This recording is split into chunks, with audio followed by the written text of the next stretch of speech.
that summer is indeed wrapping up. Now, you've heard me say on this show before, don't wish summer away. Summer is truly sacred for me because I love the outdoors. I love hiking. I mean, I probably love it as much as I love football, to be brutally honest with you. And my favorite part about the outdoors, my favorite part about summer is camping, and specifically the campfire. A great man, the smell is just intoxicating. The time to get around with your friends and your family and kind of tune out the world and kind of be in your own little bubble is euphoric for me. I honestly believe that. And, sometimes when we're around the fire, we're talking with our friends, we're talking with our family, we're reminiscing about memories and saying, hey, remember this and remember that. It's kind of a great time to kind of look back a little bit. And sometimes when you're reminiscing, you talk about things that are important to you. And obviously for us, sports and football are important to us. I've found myself around many campfires reminiscing about specific seasons, specific players, specific performances that really defined my childhood and were very important to me. And I always find myself kind of thinking about throughout the years. And that kind of leads me to what I'm going to talk about here. Who are those players for the Oregon Ducks in 2025? Who are the campfire players? When you're a year from now, 3 years from now, 5 years from now, 10 years from now, when you're sitting around the campfire, when you're out in the shadows of Mount Hood and you're staying out there for a weekend with the beautiful mountain views, who are you going to be talking about from this 25 team? When you're out backpacking in the Wallowas and you have your campfire at your backpacking site, who are you going to be talking amongst one of the most beautiful areas within the state of Oregon? Can't wait. Holy Wallowa, by the way. Who are you going to be talking about when you got a fantastic Pacific Ocean sunset view and you've got a little campfire out there on the beach? Who are you going to be talking about from this 2025 team? Now, I posed this question over on Twitter, and this is where we get our feelings from the flock, and there were certainly some great responses. Now, there were a lot of responses. I mean, there were, I think, like double-digit players that people really suggested, which tells us that you could have legendary seasons, phenomenal seasons. You have stars all across the field at very different spots, right? Different players, different weeks that can truly take over a football game. That's a mark of a great team because every player, every week is not going to have their A game. So if you can have, hey, a linebacker does it this week, a defensive back does it this week, a wide receiver, a tight end, all these guys, if they can step up and have those types of performances throughout the season, you got great depth and you've got a great situation and maybe a team that can make a championship run. Some responses I have on you can see them on YouTube. For those of you on podcasts, I'll kind of shout them out. From my guy Bill over there on Twitter, he says, maybe we'll say this. Hey, remember DeCorian Moore's freshman season? Man, how legendary that was. Drew says this, Bryce Boettcher, after coming back, feels like he's going to cement his place around the campfires of Duck fans for years to come. John says, hey, remember when Mateo broke the Oregon single-season sack record in 2025?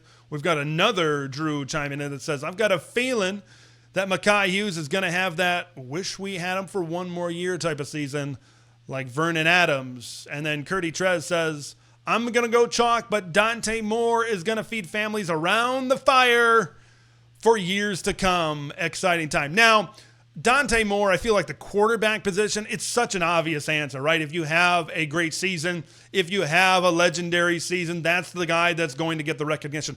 But I'm going to go a little bit beyond that.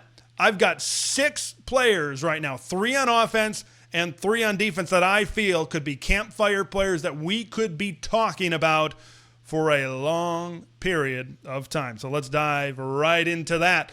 First one I have, or the first 2 I have, are players that I think when you're talking around the campfire and you're someone who has lived in the state of Oregon for a long time, I think these are 2 guys that might pull at your heartstrings a little bit. And the first one, it was an obvious pick for me, and it's Bryce Boettcher, because of what he means to the state, because of the hard work and the effort that he has put into this program. I think he's got a deep connection, certainly with the people of Eugene and certainly with the people of Oregon. He could have easily gone and started his baseball career after last season, but he realized there's unfinished business. I've got 1 year of eligibility remaining, and Bryce Boettcher has said this. He'd be like, I'd be kicking myself if I would have foregone that year of eligibility. That would have been a big regret for me. So I wanted to come back because of the love of this program, because since I was a kid, all I ever dreamed of was being an Oregon Duck player. And I think it's not only that connection, but it's what, he can maybe do focusing solely on football. Because what we've seen from him in the past is where he's split between football and, of course, baseball, after January, in the spring, and then, kind of in the early summer, he's really focused on baseball and getting into, baseball shape, which is a little bit different, of course, than football shape at that point of time. But now where he's focused solely on the game of football, maybe his game can really take it to another level. And he can have that truly legendary season where he's like first team all Big Ten, and he's an All-American type of linebacker. I mean, he's the highest graded returning linebacker in the Big Ten, according to Pro Football Focus. So he could really cement his lore by coming back for one more season, the local kid, and then having just a fantastic year on top of it as well. And maybe this changes his future trajectory to maybe do a little bit more football instead of baseball in the future. Future is certainly wide open for Mr. Bryce Boettcher, but you can't start a list and not mention Bryce Boettcher first. That's my opinion. That's my opinion. Let's talk about Noah Whittington. He's the next one on my list. Of course, Bryce has that local Eugene hometown kid connection. But when you look at Noah, I mean, this is a guy that since transferring over from Western Kentucky, he has just been Duck through and through. He could have very easily this last year, knowing that he was going to come back for one more season, he could have very easily transferred out to be a running back one somewhere else. I mean, this is a guy that has been behind Bucky Irving. This is a guy that has been behind Jordan James, and now they brought in a transfer in Mekhi Hughes. And now he's behind him again, but yet he stuck around. And this is the type of culture, guys. In basketball, they call them glue guys.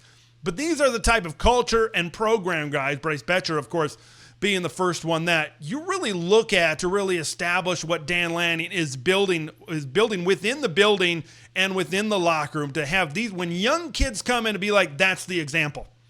That's what we want kids throughout this program to be. He is finally entering the season where he is fully healthy. Okay, he's been a really good running back. What if, sticking it out through thick and thin and adding to the depth of this running back room, what if he goes out and just has his best season as an Oregon Duck and goes out really maybe creating a 1A and a 1B two-headed monster in the backfield? Boy, wouldn't that leave behind quite the legacy to talk around the campfire for years to come. I got two guys next, two pass catchers. How about Kenyon Sadiq and DeCorian Moore as well? With those two guys, you might be sitting around the campfire years from now, and you might be saying, remember when both of these guys were getting all of the hype? Everybody was talking about Kenyon Sadiq being a first-round draft pick. Everybody was talking about DeCorian Moore could be the next great freshman wide receiver. What if everybody was talking about him and they still couldn't stop them? They still couldn't contain him. They still had a very tough time game planning against them, and they both had a phenomenal season. I think Kenyon really started his legend last year during the Big Ten championship game with 2 touchdowns with that hurdle. I mean, he played a big part in Oregon getting out to that lead early in Indianapolis and then really paving the path for them to win the Big Ten championship. And then if he goes out and just has the year that everybody's expecting him to have, and maybe he has the best season that maybe we've ever seen from an Oregon Ducks tight end, yeah, you best know that people are going to be talking about him for a long time. And then DeCorian. I mean, he's the best receiver that this program has ever recruited.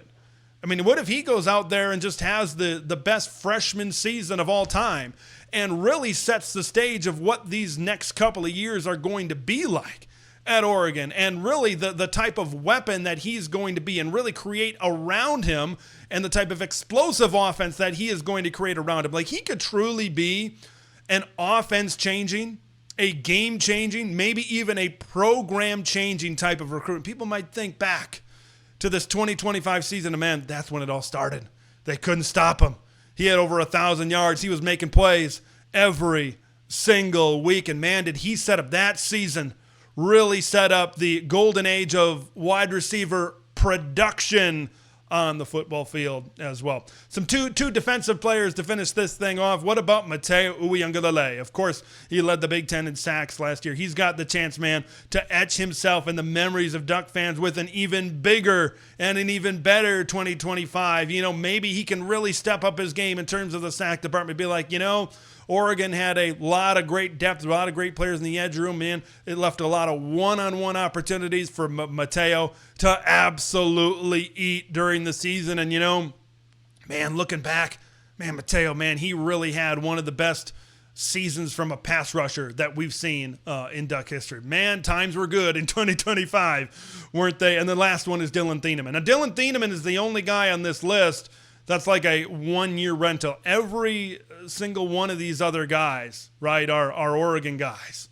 I know Whittington did not start at Oregon, but, man, he's really cemented himself as a true Duck, I think, in the backfield. But despite being only here for one season, I think, like, he could leave such a legacy and an imprint because of, like, the standard that he is setting. And coaches said it during the spring.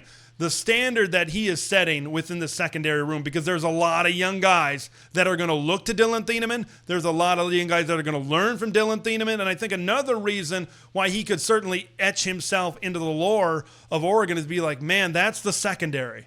That's the secondary that really started to put Oregon over the top.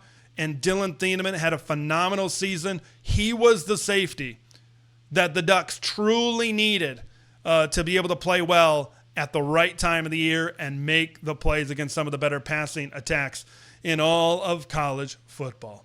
Now, there's a lot of players that we could be talking around the campfire about for years to come, but those are my 6.